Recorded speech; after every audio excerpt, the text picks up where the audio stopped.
Hello everyone, I am hoping you all are good and fine. So yes, हम आ चुके हैं chapter number 7 बीआरबीएल की मैकमिलन समरी करने के लिए।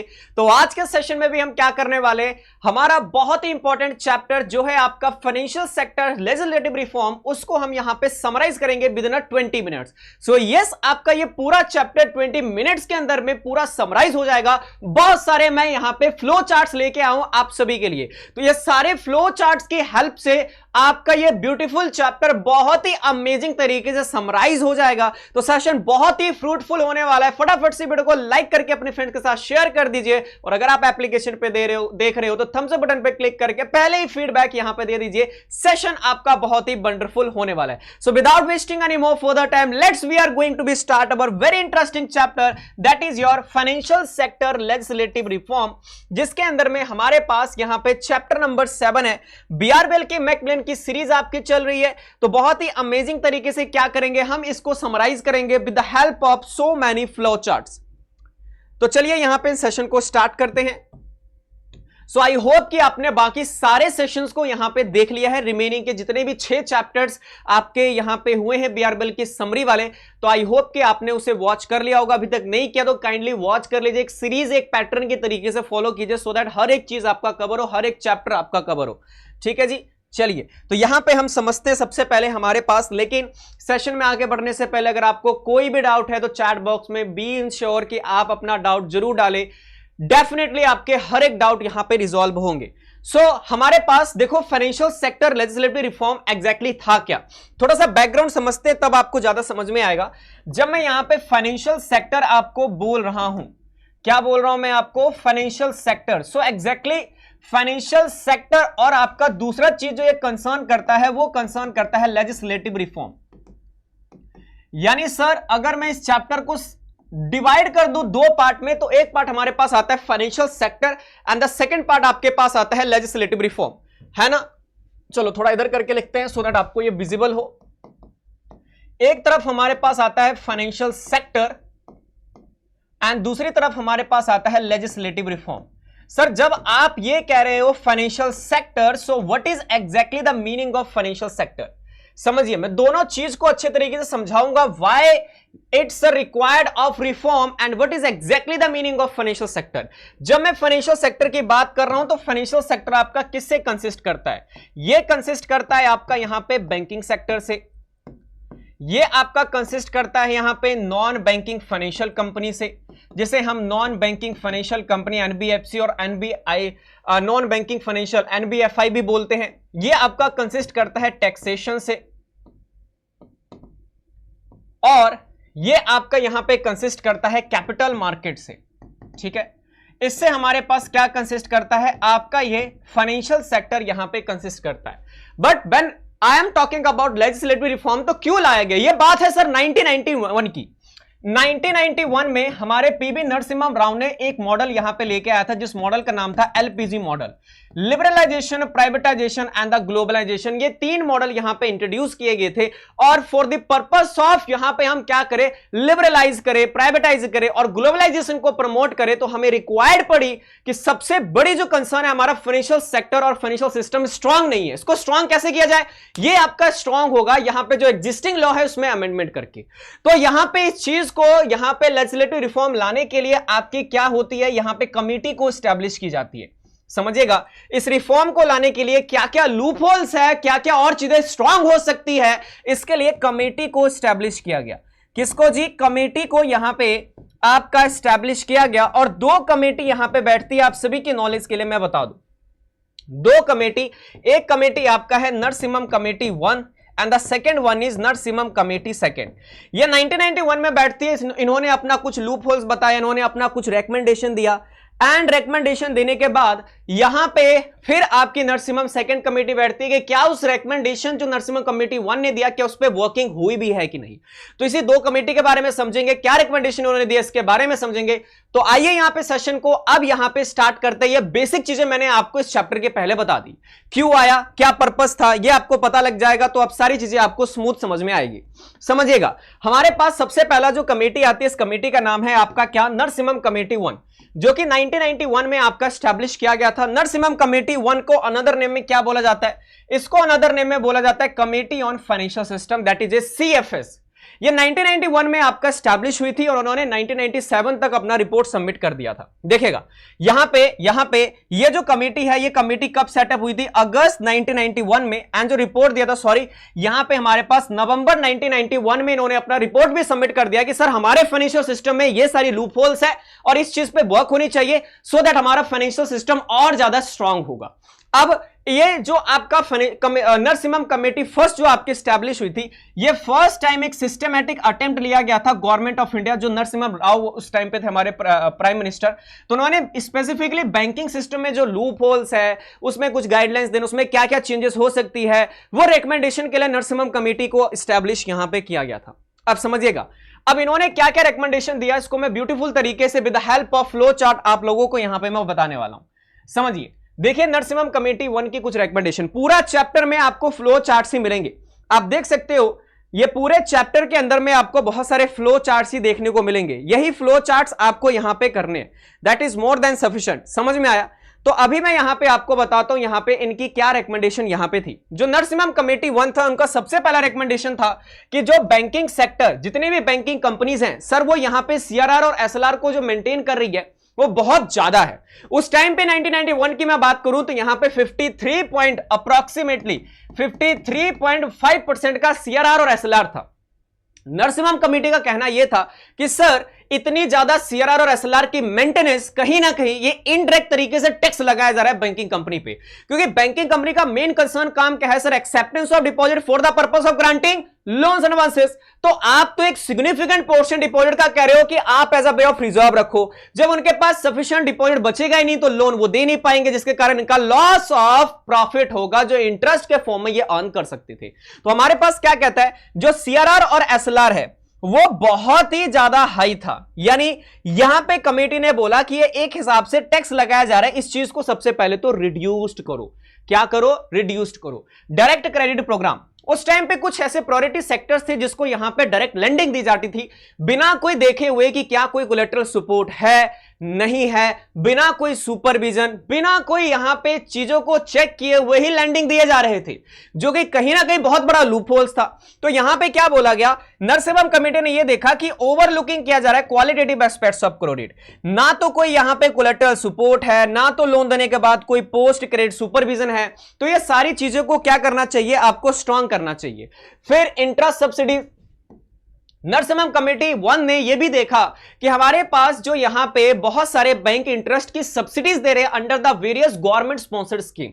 जैसे आप लोगों को पता होगा सोलर लाइट लगाने पे अगर आप घर पे लगाते हो तो सरकार की तरफ से एक सब्सिडीज मिलती है, इसी तरीके से बहुत सारे गवर्नमेंट स्पॉन्सर्ड स्कीम में यहां पे प्रायोरिटी सेक्टर को बैंक ये बोलती थी, प्रायोरिटी सेक्टर को यहां पे बैंक के ऊपर ये ऑब्लिगेशन था, गवर्नमेंट ये बोलती थी कि आप इसे इंटरेस्ट में सब्सिडीज दो, जो कि अल्टीमेटली क्या लॉस कर रहा था, प्रॉफिटेबिलिटी लॉस कर रहा था। तो हमारे पास कहता है जो इंटरेस्ट सब्सिडीज ऑफर किया जा रहा था स्पेसिफिकली गवर्नमेंट स्पॉन्सर स्कीम में, स्पेसिफिकली गवर्नमेंट स्पॉन्सर स्कीम में, जिससे हमारे पास लॉस हो रहा था प्रीसियस प्रॉफिट जो कि बैंक यहां पे अर्न कर सकती थी। तो ये कुछ रिकमेंडेशन थे आपके किसके, नरसिम्हम कमेटी 1 के। कुछ और भी इन्होंने रिकमेंडेशन दिया, जैसे कि सर अननेसेसरी ब्रांचेस को ओपन कर रहे हो बिना कोई रिक्वायरमेंट कि उस शहर में उस डिस्ट्रिक्ट में रिक्वायरमेंट है भी कि नहीं, अननेसेसरी ओपनिंग। ठीक है, दूसरा आपका जो ऑडिट सिस्टम है, ऑडिट सिस्टम बहुत ही वीकेंड था, फ्रॉड के चांसेस बहुत बन रहे थे, और यहां पे जितने भी यहां पे इंटर बैंक के ट्रांजैक्शन थे कभी वो रिकंसाइल हो ही नहीं रहे थे। तो ये कुछ यहां पे कमियां यहां पे गिनाई थी किसने, नरसिम्हम कमेटी 1 ने, कि फ्रॉड बढ़ रहे, ऑडिट बहुत बेकार है, आपका लाइंस ऑफ कमांड यानी लाइंस ऑफ कमांड पता ही नहीं किसको क्या ऑर्डर देना है, कौन किसको ऑर्डर देगा, कुछ भी सब कुछ बेकार चल रहा था। तो ये रिकमेंडेशन यहां पे दिया। इन्होंने ये भी रिकमेंडेशन दिया कि स्टाफ की रिक्वायरमेंट्स बहुत ही बेकार है, यानी जो स्टाफ हायर कर रहे थे वो यहां पे किसके थ्रू, कनेक्शंस के थ्रू हायर हो रहे थे, बिना कोई रिक्वायरमेंट, उनके पास स्किल है भी कि नहीं, प्रैक्टिकल नॉलेज है भी कि नहीं, यहां पे हायरिंग हो रही थी। एक्सेसिव बैंक क्रेडिट यहां पे दिया जा रहा था, स्टाफ के पर यूनिट कॉस्ट बढ़ी जा रहे थे। तो इससे क्या हो रहा था, यहां पे लॉसेस भी हो रही थी, ऑपरेशनल कॉस्ट बढ़ रहा था, और बिना कोई यहां पे स्किल और नॉलेज आप जब स्टाफ को हायर करेगा तो गलती होगी तो बहुत ज्यादा लॉस बैंक को हो रहा था। तो ये सारी चीजों में इन्होंने अपनी रिकमेंडेशन दी और इस चीज को इंप्रूव करने के लिए बोला। अब समझिएगा, इसके बाद नरसिम्हम कमेटी सेकंड यहां पे स्टैब्लिश की जाती है। नरसिम्हम कमेटी जब सेकंड यहां पे स्टैब्लिश हुई तो फर्स्ट टाइम इसको क्यों स्टैब्लिश किया गया था कि जो भी सीएफएस ने रिकमेंडेशन दिया है क्या उसके ऊपर वर्किंग हुई कि नहीं, क्या सारी चीजें यहां पे स्मूथ लाइन में आई कि नहीं, जो भी लूपहोल्स उन्होंने बताया क्या वो चीजों पे वर्किंग हो रही है कि नहीं। तो इनका बेसिकली काम क्या था, रिव्यू करना कि क्या प्रोग्रेस है, जो भी यहां पे सीएफएस ने, कमेटी ऑन फाइनेंशियल सिस्टम ने जो रिकमेंडेशन दिया था उसका इंप्लीमेंटेशन हुआ भी कि नहीं। और दूसरी चीज, इस कमेटी को भी यहां पे क्या बोला जाता है, committee on banking sector reform. इस पे भी आपका क्वेश्चन आ सकता है, बहुत इंपॉर्टेंट वाला पार्ट है। अब यहां पे इन्होंने अपने कुछ और भी सजेस्टियल मेजर्स दिए कि अपार्ट फ्रॉम इट, क्योंकि 7 साल बाद 6 साल बाद अप्रोक्सीमेटली नरसिम्हम कमेटी सेकंड बैठी थी, तो इन 6 सालों में जो उनको लूपहोल्स और लगे तो वो भी उन्होंने यहां पे रिकमेंडेशन दिया। और इन्होंने एक ऐसा रिकमेंडेशन दिया था जिसके कारण एक एक्ट बना था जिसके ऊपर में आपका क्वेश्चन बन सकता है। नेक्स्ट हमारे पास रिकमेंडेशन ऑफ नरसिम्हम कमेटी 2। तो नरसिम्हम कमेटी ने क्या रिकमेंडेशन दिया था, इन्होंने यहां पे सबसे पहला जो अपना रिकमेंडेशन दिया था वो दिया था कैपिटल एडिक्वेसी रेशियो। इन्होंने क्या बोला कि सर यहां पे हमारे पास जितना ज्यादा हाई रिस्क वेट एसेट्स हैं, क्या है, जितना ज्यादा रिस्क वेट एसेट्स है उतना ही ज्यादा कैपिटल की रिक्वायरमेंट होगी, कैपिटल रिक्वायरमेंट उतना ही ज्यादा होना चाहिए। जब मैं कैपिटल एडिक्वेसी रेशियो यहां पे बोल रहा हूं तो इसमें आता है आपका टियर 1 की कैपिटल प्लस टियर 2 की capital divided by risk wait assets. बोला कि जितना ज्यादा रिस्क वेट एसेट ज्यादा है उतना ज्यादा कैपिटल रखो, सो दैट कि अगर कल को ये रिस्क वेट एसेट्स यहां पे मटेरियलाइज हो तो हमारे पास सफिशिएंट कैपिटल हो इसको सपोर्ट करने के लिए। तो ये पहली रिकमेंडेशन दिया गया था। दूसरा हमारे पास जो रिकमेंडेशन इन्होंने दिया था एआरसी, जिसके कारण एक एक्ट बनता है जिस एक्ट का नाम है सरफेजी एक्ट। इन्होंने बोला कि सर बैंक का यहां पे मेन पर्पस क्या है, एक्सेप्टेंस और डिपॉजिट और granting of loans advances. Due date पे आके बहुत सारे बोरोवर डिफॉल्ट कर रहे थे। जब वो डिफॉल्ट कर रहे थे यहां पे तो सबसे बड़ा कंसर्न ये आ रहा था कि सर बैंक को यहां पे जाना पड़ता था, कहां पे, बैंक को जाना पड़ता था कोर्ट में, कोर्ट लेता था बहुत ज्यादा टाइम, जब टाइम लेता तो बैंक का प्रीसियस टाइम लॉस हो रहा था। इस चीजों को देखते हुए यहां पे इन्होंने रिकमेंडेशन दिया किसका, एआरसी का, एसिड रिकंस्ट्रक्शन कंपनी का, किसे एस्टैब्लिश कीजिए और यहां पे बिना कोई कोर्ट के इन्वॉल्वमेंट के ये क्या करेंगे, यहां पे रिकवरी करेंगे जितने भी नॉन परफॉर्मिंग एसेट्स हैं। अगली रिकमेंडेशन उन्होंने क्या बोला, इनकम रिकॉग्निशन एसेट क्लासिफिकेशन। इन्होंने बोला कि सर यहां पे इनकम की रिकॉग्निशन कैसे होगी, यानी अगर परफॉर्मिंग एसेट्स है तो कैसे इनकम रिकॉग्नाइज होगा, नॉन परफॉर्मिंग एसेट्स है तो इनकम कैसे रिकॉग्नाइज होगा। जैसे मैं आपको बता दूं, अगर कोई परफॉर्मिंग एसेट्स है जिस पे रेगुलर इंटरेस्ट और आपका इनकम आ रहा है तो उसमें हमारे पास कैश बेसिस पे, किस पे, और कैश बेसिस पे क्या होना चाहिए, इनकम रिकॉग्नाइज होना चाहिए। और अगर नॉन परफॉर्मिंग एसेट है तो किस बेसिस पे, आपका यहां पे पहला बात जो परफॉर्मिंग एसेट्स है, समझिएगा ध्यान से, ये बहुत इंपॉर्टेंट कंसेप्ट है। अगर आपका परफॉर्मिंग एसेट्स है, परफॉर्मिंग एसेट्स का मतलब रेगुलर इनकम और रेगुलर इनका ईएमआई आ रही है, तो या तो कैश बेसिस पे कर लो या तो यहां पे एक्रूअल बेसिस पे कर लो, कैश बेसिस या accrual basis, which ever is earlier, जो भी पहले होगा उस बेसिस पे आप कर सकते हो। लेकिन अगर परफॉर्मिंग एसेट नहीं है, नॉन परफॉर्मिंग एसेट्स है जिसपे हमारा इंटरेस्ट, इनकम और प्रिंसिपल अमाउंट नहीं मिल रहा है, तो इसमें income recognize only on cash basis ही आप करोगे। That is the main recommendation given by Narasimham committee second. इन्होंने बोला कि सर यहां पे एलिमिनेट होना चाहिए जो भी आप इंटरेस्ट की सब्सिडीज दे रहे हो, और प्रॉपर डिस्क्लोजर दो, कितना यहां पे एनपीए है, कितना प्रोविजन आपने बनाया कि नहीं, वो सब चीज की डिस्क्लोजर यहां पे देने के लिए आपका नरसिम्हम कमेटी ने बोला। और एसेट की क्वालिटी को इंप्रूव करो, एसेट की क्वालिटी को इंप्रूव करो, जिसमें डिफॉल्ट एसेट्स की कैटेगराइजेशन इन्होंने ही रिकमेंडेशन यहां पे दिया था। अपार्ट फ्रॉम इट बाद में कुछ बैंकिंग सेक्टर में रिफॉर्म किया गया, जिसमें सबसे बड़ा रिफॉर्म आपका यहां पे कंपटीशन को इंक्रीज करने के लिए यहां पे किया गया था, जिसमें सबसे पहला ब्रांच यहां पे क्या कहता है कि अगर कोई फॉरेन बैंक इंडिया में ऑपरेट करना चाहती है तो वो इंडिया में कैसे ऑपरेट कर सकती है। याद रखना, इसके ऊपर दिसंबर 24 में क्वेश्चन आपका बनेगा और आने वाले अटेम्प्ट में भी इस पे बहुत सारे क्वेश्चंस पूछे जा सकते हैं। जैसे अगर कोई फॉरेन बैंक इंडिया में ऑपरेट करना चाहती है तो ओनली ऑन 3 सोर्सेज के कारण वो ऑपरेट कर सकती है। जैसे कि आप एज अ ब्रांचेस बना के ऑपरेट कर सकते हो, आप as a wholly owned subsidiary बना के, जिसमें 100% इन्वेस्टमेंट किसकी हो, उस फॉरेन बैंक की इन्वेस्टमेंट होनी चाहिए। ठीक है, 100% पेड अप शेयर कैपिटल में इन्वेस्टमेंट उस फॉरेन बैंक का होना चाहिए, तभी आप क्या कर सकते हो, ऑपरेट कर सकते हो। सेकंड, आप सब्सिडरी बना सकते हो अगर 100% कैपिटल नहीं रखना, but at least max to max 74% का आपको क्या रखना पड़ेगा, पेड अप शेयर कैपिटल आपको रखना ही पड़ेगा। That is your what, that is your competition enhancement measure में आप कोई फॉरेन बैंक हो तो इंडिया में कैसे ऑपरेट कर सकते हो। नेक्स्ट हमारे पास सुपरवाइजरी मेजर में इन्होंने कुछ रिकमेंडेशन दिया था। रिकमेंडेशन क्या दिया था, रिकमेंडेशन दिया था कि यहां पे एस्टैब्लिशमेंट होना चाहिए बोर्ड फॉर फाइनेंशियल सुपरविजन। जैसे उस टाइम पे बहुत सारे डिपार्टमेंट्स थे, department of cooperative banks, department of non banking supervision, department of यहां पे बैंकिंग सुपरविजन, तो इन सभी को मर्ज करके यहां पे बोला गया कि एक स्पेसिफिक डिपार्टमेंट बनाओ जिस डिपार्टमेंट का नाम होगा बोर्ड फॉर फाइनेंशियल सुपरविजन। इन्होंने यहां पे कैमल्स की रेटिंग को भी इंप्रूव करने के लिए बोला। कैमल्स का रेटिंग का मतलब क्या होता है, देखो इसका फुल फॉर्म मैं बता रहा हूं, capital adequacy, assets quality management, liquidity sensitivity, earning liquidity और सेंसिटिविटी।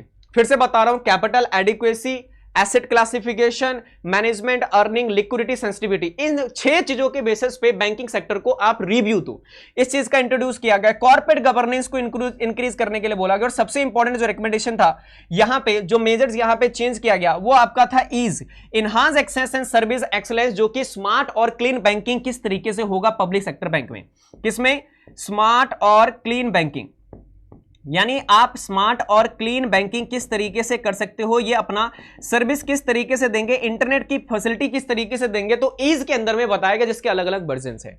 नेक्स्ट हमारे पास आता है यहां पे reforms in monetary policy. Monetary policy में भी कुछ रिफॉर्म्स किए गए थे, जैसे आपका प्राइस की स्टेबिलिटी हो गया, एडिक्वेट क्रेडिट को प्रोवाइड करना, आपका यहां पे market stabilization bond, market stabilization bond, ये आपका 2017 में जब डिमोनेटाइजेशन हुआ था तो बैंकिंग सेक्टर ये कह रहे थे कि हमारे पास अननेसेसरी डिपॉजिट्स आ गए, जिसके कारण हमारा इंटरेस्ट कॉस्ट बढ़ रहा है डिपॉजिट्स पे। तो सर अब रिजर्व बैंक ऑफ इंडिया यहां पे क्या बोलेगी, रिजर्व बैंक ऑफ इंडिया ने यहां पे सभी बैंकिंग सेक्टर को बोला कि आपको जितना डिपॉजिट हमारे पास रखना है आप रख सकते हो, हम इसको इन्वेस्टमेंट करेंगे मार्केट स्टेबलाइजेशन बॉन्ड में, वहां से जो भी इंटरेस्ट हमें मिलेगा इससे आपका इंटरेस्ट एक्सपेंस सेटल हो जाएगा। तो यहां पे इंट्रोड्यूस किया गया आपका मॉनेटरी पॉलिसी के रिफॉर्म में क्या, मार्केट स्टेबलाइजेशन स्कीम लाया गया, जो कि कैपिटल इनफ्लो को डील करता है।